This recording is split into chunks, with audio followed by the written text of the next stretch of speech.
Hello दोस्तों, मेरा नाम है नीतीश और आप देख रहे हैं फूड से यानी कि एजुकेशन फूड से भी।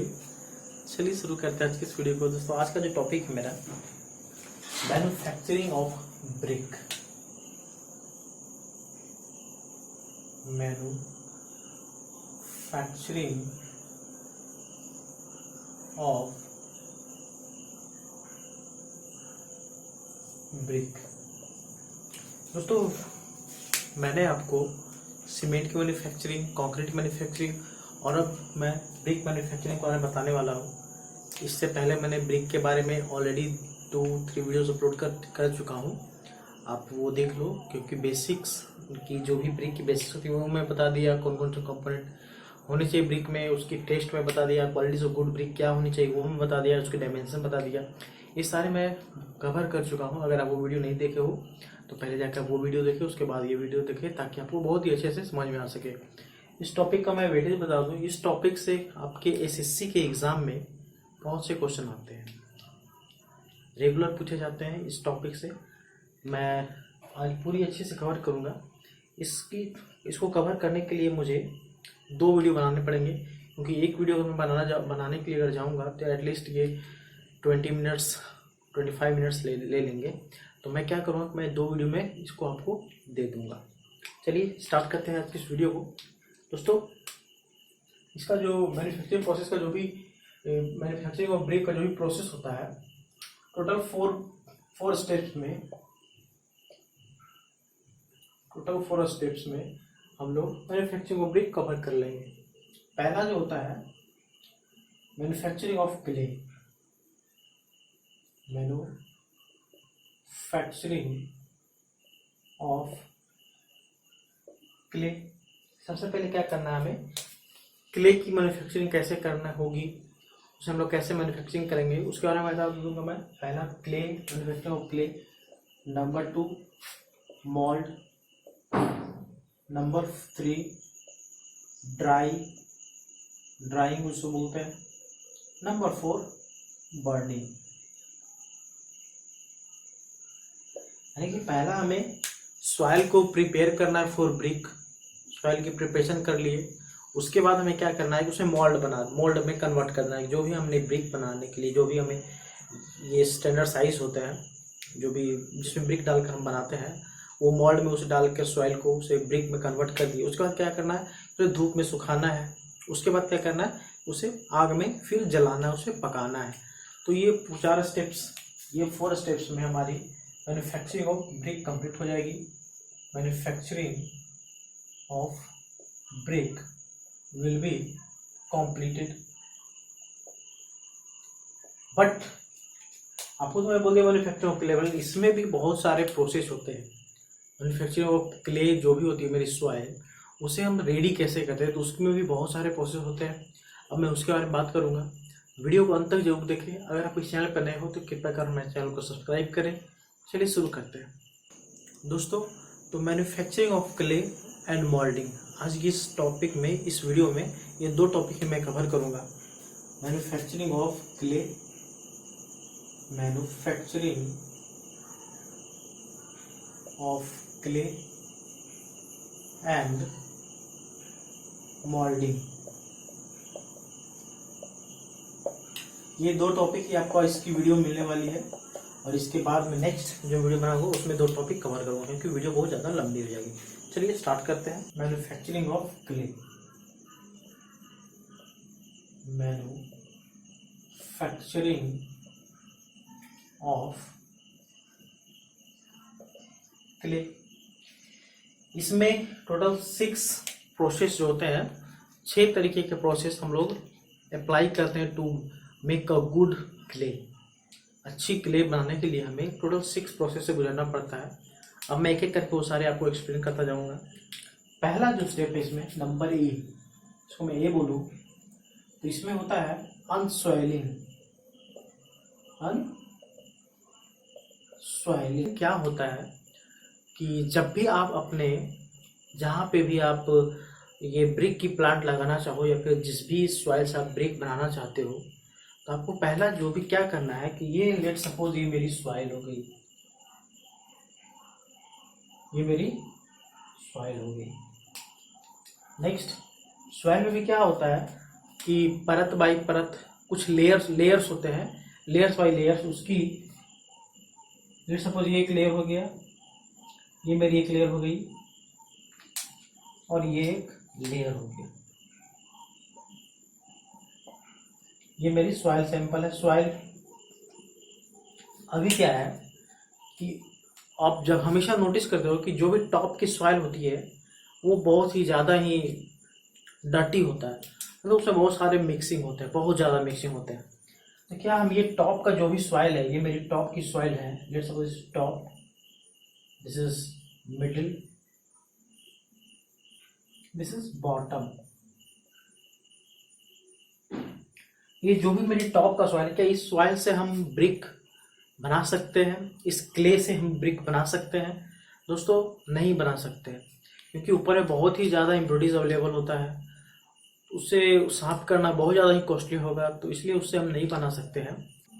तो दोस्तों इसे हम लोग क्या करते हैं कि टॉप से, फ्रॉम टॉप हम लोग क्या करते हैं कि फ्रॉम टॉप से 200 mm सॉइल, 200 mm सॉइल को कट कर बाहर कर देते हैं। अपने जो भी जो हम लोग यूज करने वाले क्ले सॉइल को, उससे हम लोग बाहर फेंक देते हैं, उसका हम लोग कोई यूज नहीं करते। पहले 200 mm यानी कि 8 इंचेस या फिर 9 इंचेस हम लोग क्या करते हैं कि कट करके वहां से बाहर कर दिए। अगर ये 200 mm जैसे ही कट हुआ, ये मेरा नेक्स्ट लेयर आ जाएगा मिडिल लेयर। जब मिडिल लेयर में आ जाओगे आप, सॉइल क्या हो जाएगी, थोड़ी हार्ड हो जाएगी, थोड़े से मॉइस्चर ज़्यादा होंगे, और वो एक प्योर सॉइल मिल जाएगा, प्योर क्ले। इसे फॉल्स सॉइल ही बोला जाता है, क्योंकि जो टॉप की जो सॉइल होती है वो फॉल्स होती है। फॉल्स सॉइल में बहुत सारे सैड मिक्स होंगे, तरह तरह के इंग्रेडिएंट्स होंगे जो हमें ज़रूरत नहीं है सॉइल बनाने में, वो अच्छे से बॉन्ड नहीं बना पाएंगे, एडहेसिव बॉन्ड जो भी होता है वो बना नहीं पाएंगे, तो ये हमें यूज में हम नहीं ला सकते। अब मिडल में हम आ जाएंगे। तो अनसॉइलिंग का मतलब ये हुआ, it is the process in which 200 mm of soil is removed and not used in manufacturing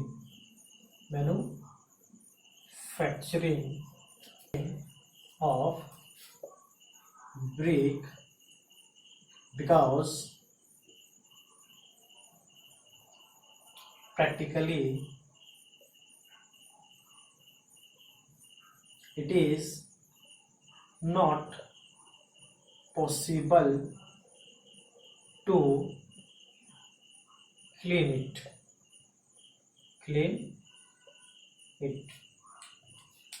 दोस्तों क्या है कि हमने 200 mm सॉइल हटा दिया, क्योंकि वो हमें प्रैक्टिकली उसे क्लीन नहीं कर सकते हैं।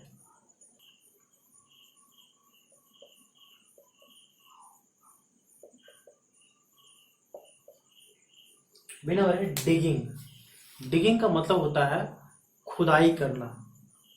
वहां से अब नेक्स्ट क्या है कि हमने पहले क्या किया कि 200 mm सॉइल वहां से क्लियर कर दिए, वहां से हटा दिए।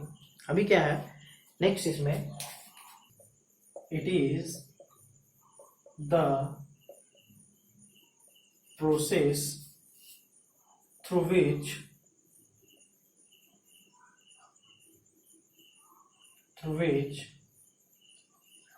remaining soil is dug out and spread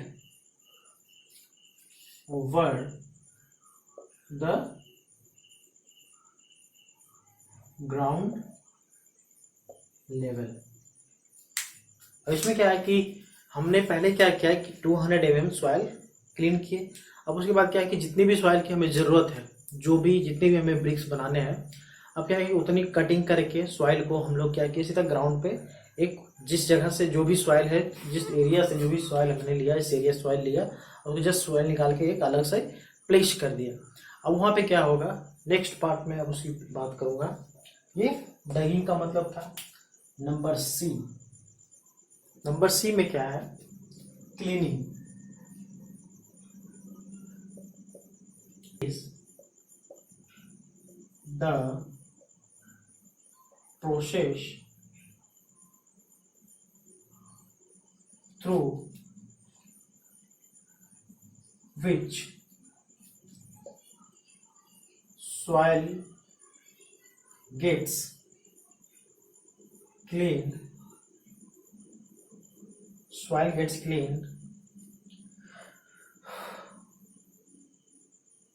and must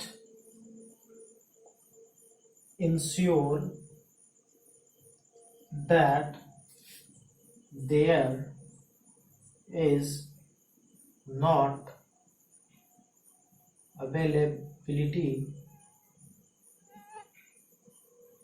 of organic matter,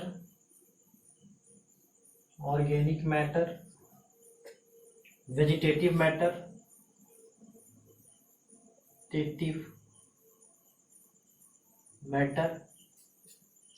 stone and pebbles.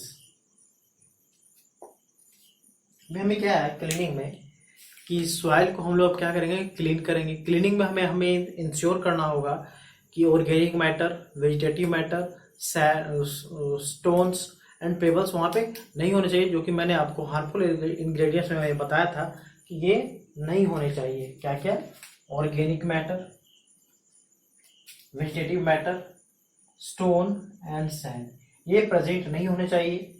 अगर ये प्रेजेंट हो गए तो उसके मैं बता चुका हूँ क्या क्या प्रॉब्लम हो जाती है। नंबर 4 दैट इज डी में है weathering.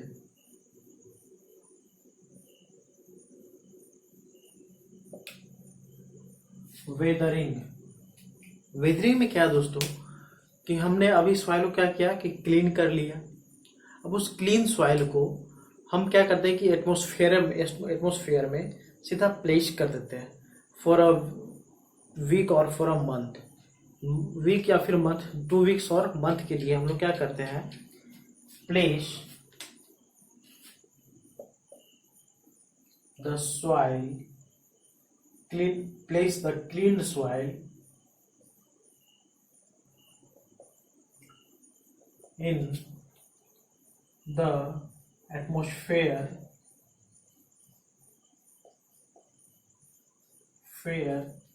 for few weeks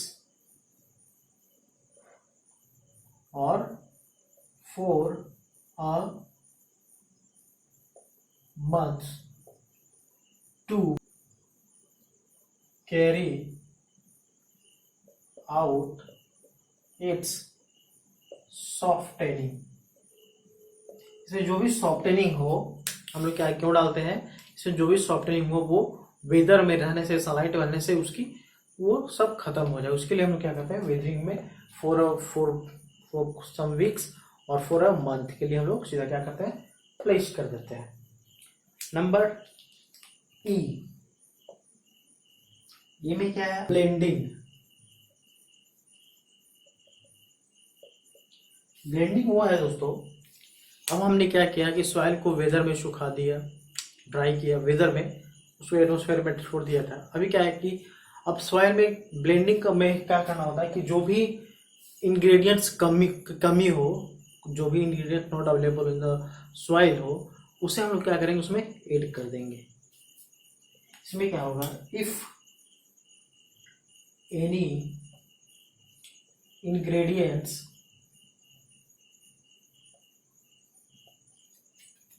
is not available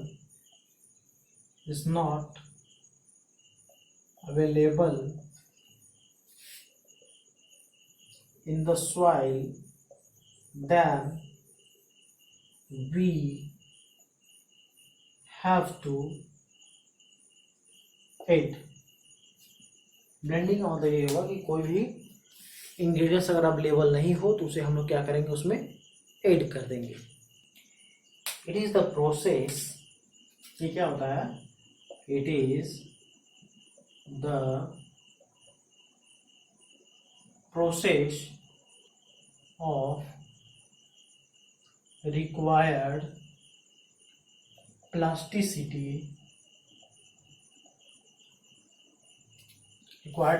to the brick earth to get fit in the next operation, that is molding.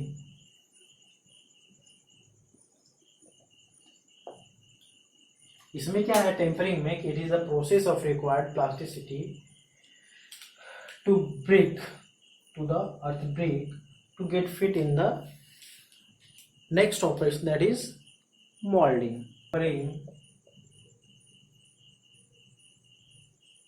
is done with the help of a device named as pug mill। ये आपको याद रखना है, ये बहुत important है, ये आपसे एग्जाम में पूछे जा सकते हैं। पग मिल, इसकी मैं डायमेंशन, इसकी ड्राइंग बता दूं ये कैसा होता है। लेट सपोज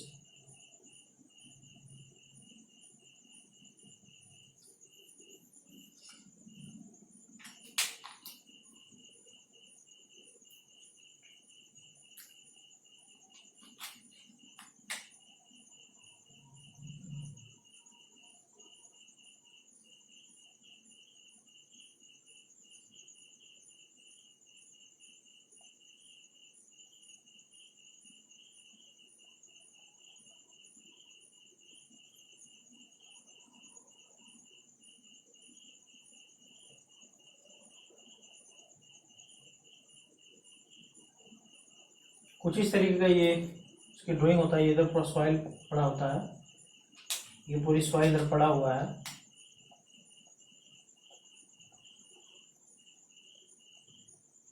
इसे बोलते हैं पग मिल।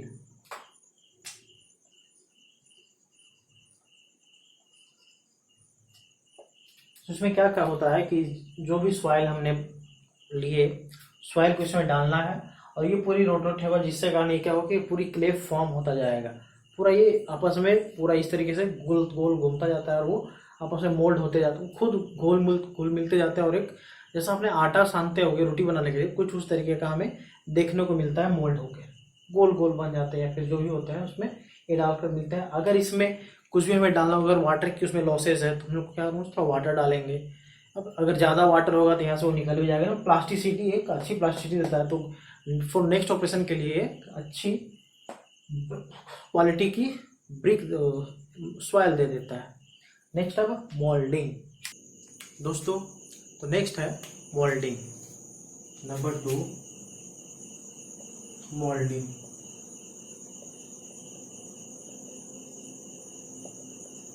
इसमें क्या होता है कि जो भी सॉइल होता है, हम लोग जो भी सॉइल को टेम्परिंग करके निकाले, अब उस सॉइल को बस एक मोल्ड होता है। मोल्ड में भी मोल्ड, एक नोट में देता हूं, मोल्ड में भी स्टील और वुड। मोल्ड जो होता है जिसमें हम लोग क्ले को डालते हैं और उसकी फॉर्म देते हैं, उसे बोलते हैं मोल्ड। मोल्ड में भी स्टील और वुड, स्टील की भी हो सकती है और वुड की भी हो सकती है, वो आपके साइड के ऊपर डिपेंड करता है। तो क्या करते हैं, उसमें हम लोग डाल के उसकी शेप एंड साइज को देते हैं। तो पहला पॉइंट इसमें हो गया, मोल्ड क्या करता है, it gives shape and size of brick brick की शेप एंड साइज देता है मोल्ड के थ्रू। नेक्स्ट पॉइंट 2, जो भी मोल्ड हम लोग लेते हैं, मोल्ड लिया हमने, जो भी मोल्ड लिया, इसकी जो साइज होती है, size of mould should be 8 to 12% is greater than the required size of brick. यानी कि ब्रिक की साइज जो भी होती है उससे हम लोग 8 से 12% जो मोल्ड की साइज होती है वो हमें बड़ा लेना होता है। जो भी ब्रिक की साइज आप लोगे, अगर 19x9 कर ले रहे हो तो उससे उसकी 8 से 10% में आप ज़्यादा लो। नंबर 3, थर्ड पॉइंट,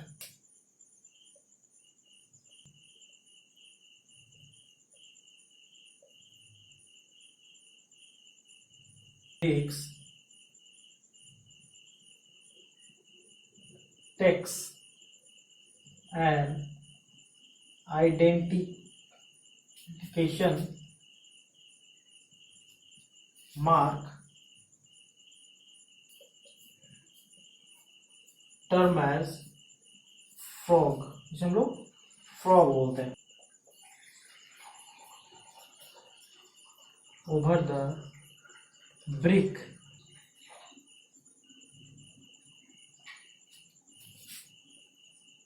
for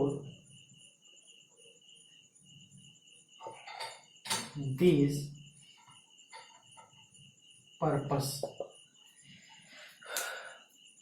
जब हम लोग ड्राइंग करते हैं मोल्ड को तो उसमें क्या है कि जो भी हम लोग ये मोल्ड बनाते हैं उसमें क्या करते हैं कि एक फ्रॉग देते हैं। फ्रॉग का देने का मतलब क्या हुआ कि bricks takes identification mark term as frog. उससे जो भी एक आप देखते हो कि कोई भी ब्रिक की ले लो आप, एक ब्रिक होता है जो भी, अगर मतलब इस तरीके की ब्रिक है उसमें कुछ नाम होता है ABC, कुछ नाम होते हैं तो उससे हम लोग क्या बोलते हैं frog. Term as identification mark term to form as frog placed over the brick. Brick के ऊपर एक फ्रॉग प्लेस होता है। द टर्म एज पॉइंट है, it shows the trade name of manufacturer.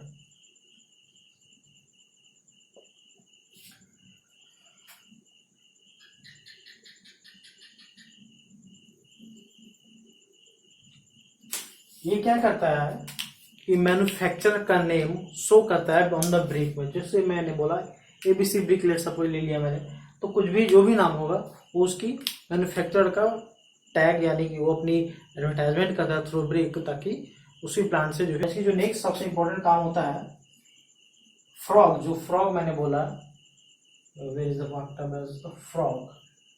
Frog जो काम करता है, it act as a shear for the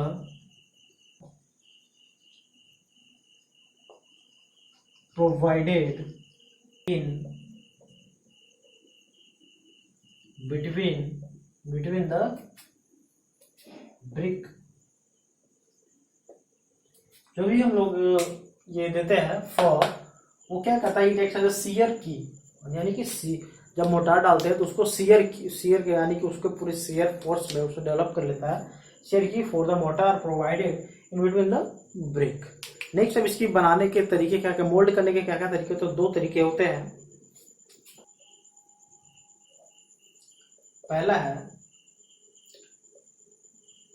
hand moulding,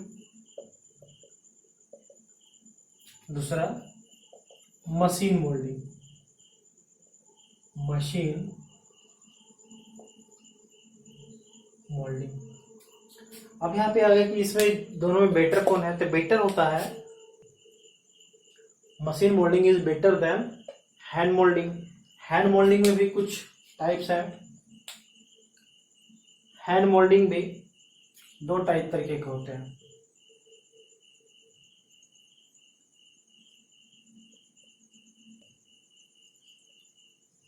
ground moulding,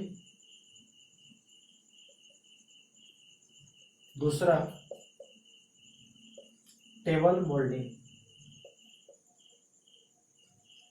ये दोनों बेटर कौन होता है? तो table moulding is better than ground moulding. Machine moulding भी दो टाइप तरीके के होते हैं। पहला प्लास्टिक क्ले मोल्डिंग, दूसरा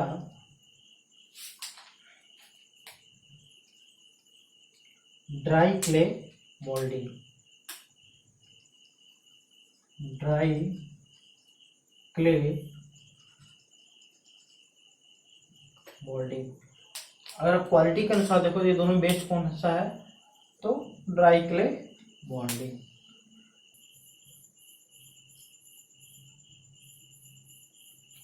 दोस्तों तो ये जो ब्रिक होता है इसमें फ्रॉग देने का मतलब क्या होता है? मैं आपको अच्छे से बताया नहीं वहां पे। फ्रॉग जो भी, लेट सपोज ये मेरी फ्रॉग है, इस तरह की कुछ फ्रॉग होती है, उसमें कंपनी का नेम होता है एबीसी।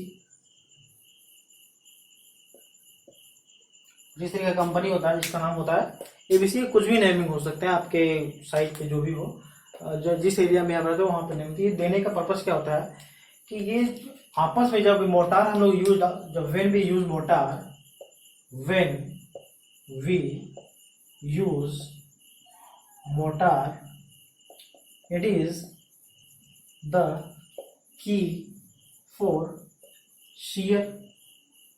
जो भी शेयर होता है उसके लिए की पॉइंट्स होता है। ये क्या करता है कि इंटरनल रेसिस्टेंस फोर्स डेवलप कर लेता है, जिससे कारण क्या होता है कि मोटार जाके बहुत ही अच्छे से इसमें पैक हो जाते हैं। यहाँ पे जो भी गड्ढे बने होते हैं उसमें मोटार जाके पैक होते हैं। नेक्स्ट वाली जब ब्रिक आएगी तो फिर वो जाके उसके ऊपर क्लोज कर लेंगे, वो मतलब अच्छे से स्ट्रेंथ गेन कर लेंगे। इसलिए हम लोग ये फ्रॉग देते हैं। फ्रॉग जो हम लोग देते हैं ये फ्रॉग। और एक पहला कि इसके बेनिफिट तो मैंने बताया, एक पहला कि इनकी जो भी कंपनी उसकी एडवर्टाइजमेंट हो जाती है फ्री ऑफ कॉस्ट में। और इसमें फ्रॉड के कारण ये क्या होता है कि when we use motor it develops internal resistance, develop friction, ये फ्रिक्शन डेवलप कर लेता है। तो दोस्तों इसी तरह की वीडियो मैं हमेशा लेकर आता रहता हूँ अपने इस चैनल पे। अगर आप इस चैनल पर नए हो तो कृपया कर मेरे चैनल को सब्सक्राइब करें। वीडियो अच्छी लगी तो एक लाइक जरूर करें, क्योंकि मैं बहुत ही ज़्यादा मेहनत कर रहा हूँ आपके तक इस वीडियो को पहुँचाने में। तो सब्सक्राइब जरूर करें। Thank you so much for watching this video.